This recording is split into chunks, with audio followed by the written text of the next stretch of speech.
Labdien visiem!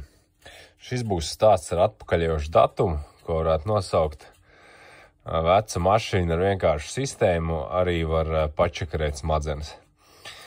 Vārds sakot, cilvēks vērsās pie manis ar to, ka neslēdzas vecajai A-Zafīrai aizmugurējās durvis. Pirmā lieta, viņam uzreiz teica, ka visticamāk varētu būt vadi beigti starp durvīm un virsbūvi. Viņam nāk šī tāda stilotā sistēma. Šits, nezinu, laikam no Astras, bet nav nozīmes. Visiem viņiem šī tāda problēma, kad izolācija saplīst, beigās saplīst arī paši vadi. Pārbaudu to vadu vietu, tur viss kārtībā. Neko jājauc durvis vai jāatjauc durvis. Šeit viņam nāk tas mehānisms. Noštepselēju no štepseli, viņam 3 vadi pienāk. Paskatos ar kontrolu lampu, ka visos 3 vados ir mīnus.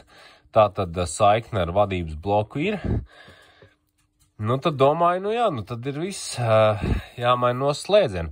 Vēl pastījos arī, ja kontrollampu tā kā paslēdz, lai vaļā ciet. Kaut kādos vados parādās pluss, tā kā, pēc idejas mainās polaritāte vienkārši. Paskatos, ka viss ir kārtībā, tātad slēdzienu jāmaina. Bet kaut kas man tā kā raustīja, tāda zinātniski interesi, domāju. Interesi pēc pastīšos, jo viņi tā kā ideja, kā čīkstēja tā slēdzienu.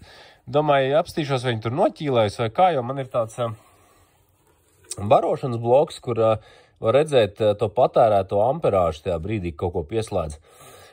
Paņem uz galda šādi te pieslēdzu. Domāju, pastīšos, vai viņš tur noķīlējas vai kā. Un brīnum notiek. Mehānisms strādā. Es mainu polaritāti 2 vados un viss kārtībā. Es tagad domāju, tā interesanti. Kā viņš man tur uz mašīnas neiet. Ņēmu vaļā šitien te tur, ka tas štepsels, tur tīri tos kontaktus. Domāju, kaut kur ir zaļais vienkārši. Nav nepietiek tā strāla, lai viņu uz mašīnas varētu padarbināt. Ņemos, daros. Nekas nepalīdz. Jau domāju, tagad jāzvana vadi līdz tam centrālās atslēgas blokam, vēl kaut kur. Bet kaut kā Brigādi man bija tā doma, kad par šito te 3. vadu, ko tas tur īsti dara. Paskatos tagad schēmu. Un parādīšu jums arī. Paskatos schēmu, ka tur ir kaut kāds mikroslēdzis iekšpusē, tas ir viens. Otrs, kad es redzu, kad, piemēram, šeit ir bagažnieka un bākas šie te 2 motoriņi. Skatos, ka tie tiek darbināti, viņi visi ir saslēgti paralēli šeit. Tas nozīmē, ka šie te darbinās ar 2 vadiem, abi 2 motoriņi. Tātad arī šeit darbinās ar 2 vadiem. Kaut gan 3. Es nezinu, ko tas 3. tur īsti dara, vai viņš kā atgriezeniskā saite vai kaut kā tā, bet, vienmēr sakot, ka tīri teorētiski vajadzētu arī 2 vadiem kaut kam notikt kaut kādām darbībām. Jo es īsti nezinu, kā šie darbojas, vai viņi ir nospriegot ar atsperu un viņi tiek pavilkti ar motoriņu tikai vienā virzienā, vai tur arī mainās polaritāte. Šajos 2 vados to es nezināju, bet labi jau, ka man bija savākts no Zafīras priekšējām durvīm šis te mehānisms. Viņš tiešā veidā nedara, viņam ir vairāk vadi, jo viņš kā vadības arī, jo pogu nospiežot uz leju var aizslēgt mašīnu, atslēgt. Taču varēja izdarīt tā, kad tā kā vadu krāsas visur ir vienādas, varēja paņemt ar šiem te krokodiliem tādiem te pieslēgt viņu pie mašīnas, pie tām aizmugurējām durvīm. Un ko jūs domājat? Viss darbojās. Cik es biju tajā brīdī priecīgs, ka man ir šis te... Jo es domāju, ka es tur tajā vakarā vēl būtu kaut ko mēģinājis zvanīt cauri uz to centrālās atslēgas vadības bloku. Var sakot, vēl visādas liekas darbības izdarīt. Un tad lūk ir tāda situācija, ka tam īstajam mehānismam, kas bija uz mašīnas, viņam beigts tas mikroslēdzis. Nezinu, kā viņš tur viņus pārslēdz to strāvu, vai viņš kaut kādā gala stāvoklī pārslēdz uz to 3. vadu. Jo te varēja likt visādās kombinācijās, pie tā 3. vada pilnīgi nekas nenotika.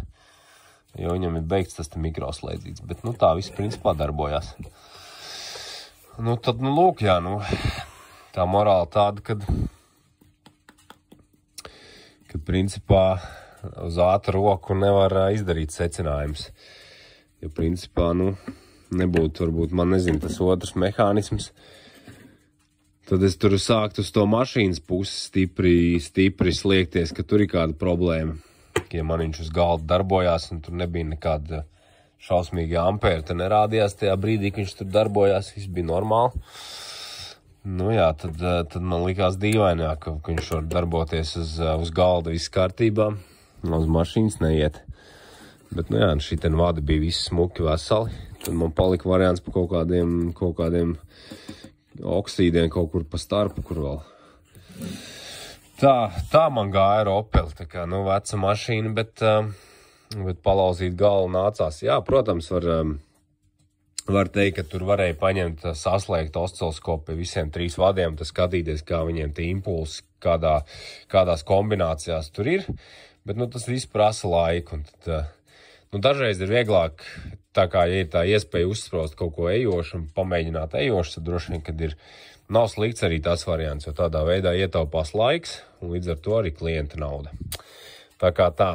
Nu, tāds man stāsts par Opeli. Vēl gribēju piemietināt tādu lietu, kad es šotā tur zvanīju čomam, saku, nu, man vajag to mehānismu. Es saku, nu, 3 vadi, tur jau nekāda raķeša zinātne nav, kas es tur to kodu nesūtīšu.